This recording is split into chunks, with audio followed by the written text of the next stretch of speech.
বিহির রাসূল ওয়ালাউ আমিলা বিহি কাফারা। যদি কেউ আল্লাহর রাসূল সাল্লাল্লাহু আলাইহি সাল্লামের আনিত কোন বিধানকে অপছন্দ করে, অস্বীকার করে, কেমন কেমন কেমন কেমন মনে করে, সাথে সাথে ও কাফের হয়ে যাবে। ওয়ালাউ আমিলা বিহি কাফারা, যদিও সেই ইসলামের উপরে আমল করে, ও নামাজ পড়ে, যাকাত দেয়, হজ করে, দান সদকা করে, কিন্তু ইসলামের কোন একটা বিষয়কে কি করেছে, অপছন্দ করেছে বা ঠিক হয়নি এরকম মনে করেছে, সাথে সাথেও কি হয়ে যাবে, কাফের হয়ে যাবে।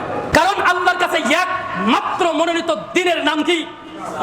ইন্নাদ দীনা ইনদাল্লাহিল ইসলাম। সূরা আল ইমরান 19 নম্বর আয়াত। আল্লাহর কাছে একমাত্র, শুধুমাত্র, কেবল মাত্র দ্বীনের নাম হলো কি? মনোনীত ধর্মের নাম কি? ইসলাম। ইসলাম ব্যতীত অন্য কোন যুক্তি, তর্ক, ধর্ম যদি নিয়ে আসেন, সাথে সাথেও কি হয়ে যাবে, কাফের হয়ে যাবে। এছাড়া আল্লাহ পাক রব্বুল আলামিন বলছেন সূরা মাইদা 3 নম্বর আয়াত, আল ইয়াউমা আকমালতু লাকুম দীনাকুম ওয়া আতমামতু আলাইকুম নি'মাতি ওয়া রাদিতু লাকুমুল ইসলাম দীনা। স্পষ্ট, আল ইয়াউমা আকমালতু লাকুম দীনাকুম, আজ আমি তোমাদের দিনকে তোমাদের জন্য পরিপূর্ণ করে দিলাম। সুবহানাল্লাহ। আল্লাহ কি করেছেন? ইসলামকে, দিনকে কি করেছেন? পরিপূর্ণ করে দিয়েছেন। এই পরিপূর্ণ দিনের মধ্যে যদি কেউ আরেকটা দিন, আরেকটা যুক্তি, আরেকটা ধর্ম, আরেকটা বিধান খাড়া করতে চায়, সাথে সাথে ও কাফের হয়ে মৃত্যুবরণ করবে।